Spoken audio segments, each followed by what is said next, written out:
Morning mga ka-Harv. Sabado ngayon. Nandito tayo ngayon sa sa U-Haul sa may Ottawa. Inis. Pinapakabitan ko ng ng hitch yung yung Nissan Rogue. Dahil para may pag maghahakot ka ng pwede mong gamitin yung ganito. Ayan. Pero mas maliit dyan. Para pag may appliances o may kailangan kang bilhin, hindi ka na mahihirapan pa na maghatak. Ngayon nahanapin ko ngayon. Ayan. Nagkakape ako. Hanapin natin yung Tim Hortons. Tagal pa eh. Dito pala yung sa mga kababayan natin sa Ottawa. Ayan po, Divisoria Resto, Filipino Cuisine. Dito sa may dito po sa may Ines Road. Lapit Ottawa na siya, Ottawa area. So maglakad-lakad muna tayo, 2 hours yun eh. 2 hours yung pagkakabit ng hitch. Pwede ko na maikabit siya.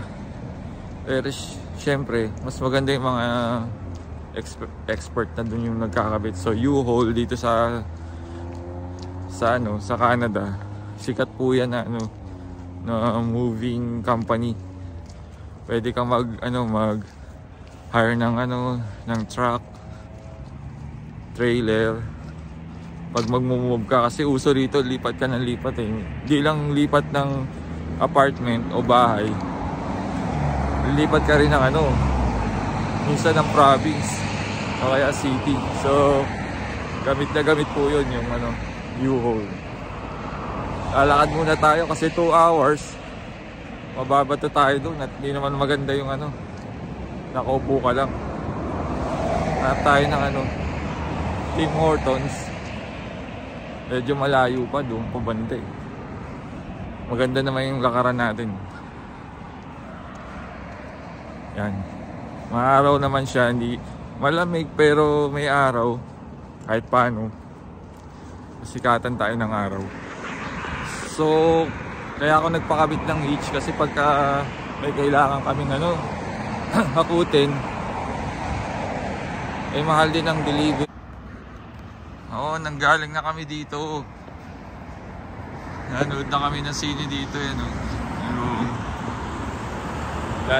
Landmark Cinema. Tinganood na kami dyan eh.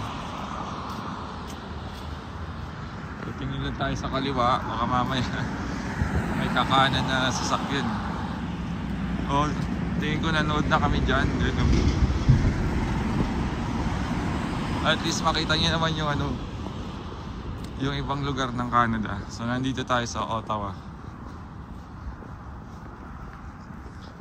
Ngayon po, luwag ng kalsada, So I think dito may Tim Hortons. So hanapin lang natin para makapagpainit man lang tayo. Sabi sa map, malapit na tayo. Tumatabaan na naman tayo Ang galing kasi magluto ni Mrs. eh. Sarap na magluto eh, Tsaka pagka mataas sa calorie tsaka sugar yung kinakain mo, yan, tendency niyan, tataba ka. Pero tinatry natin mag lose ng weight. So ito maganda to, maglalakad tayo kahit malamig ng konti. Sabado ng umaga, 8:30 na. Sabi nung magkakabit, you're late 20 minutes. Sabi ko, yeah, on time dapat ako. Yung GPS eh, mali yung binigay na ruta. Sabi kong gano'n, naligaw tuloy ako. Kaya nagtataka ako, sabi ko bakit parang sa country ako napunta ngayon. Dapat to sa may mas marami sa highway, ba't parang So Ginawa ko kasi kinapi ko yung email nila, yung address doon. Tapos alam niyo naman yung phone ngayon, no? Pwede ka na mag-select ng, once na na-highlight mo siya, may link na po na magpa-pop up para mamimili ka ng maps. Eh napili ko yung Apple Maps.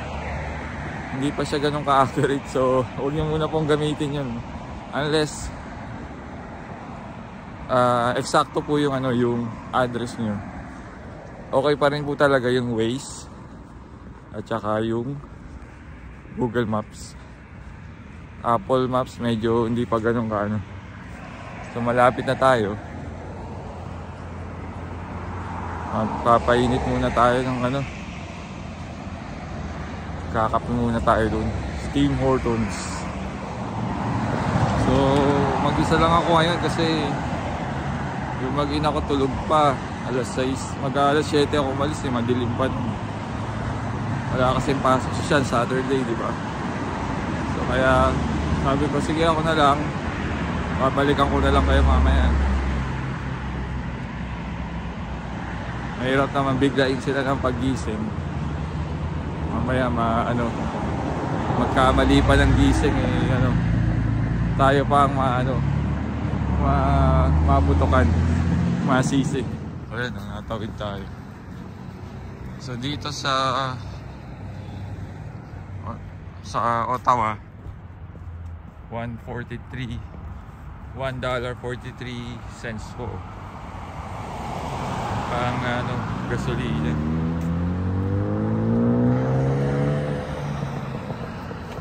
Luwag ng kalsada, kaya hindi masyado traffic. Pero pagka po dyan, lalo na sa busy na city, yan, Monday to Friday may traffic din ng kaunti dyan. So, saan na ba ang Tim Hortons? Dito daw Okay, may Wendy's dito. Tingin ko malapit na tayo.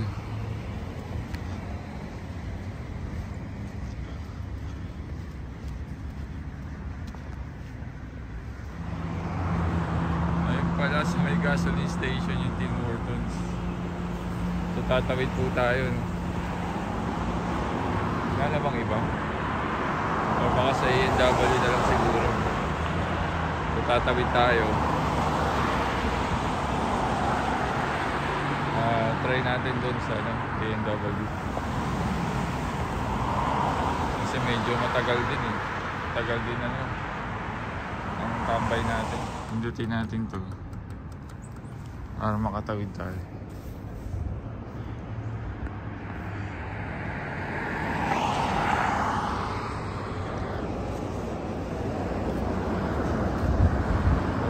Dito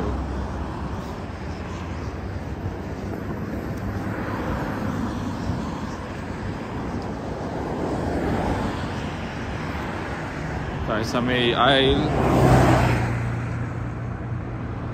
then tawid tayo. Ayan lang po tatawid dito. Takbo tayo. 19 seconds. 16.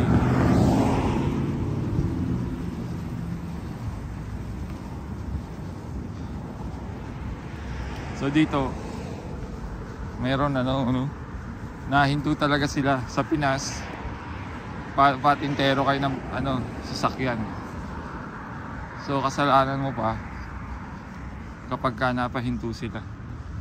Pero dito po nahinto talaga sila kahit na hindi ka dapat tumawid at nakita nila na tatawid ka, hihinto talaga sila.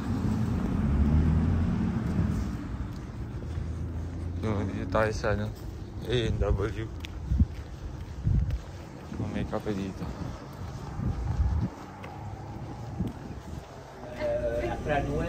Kape muna tayo habang naghihintay na ang ating sasakyan.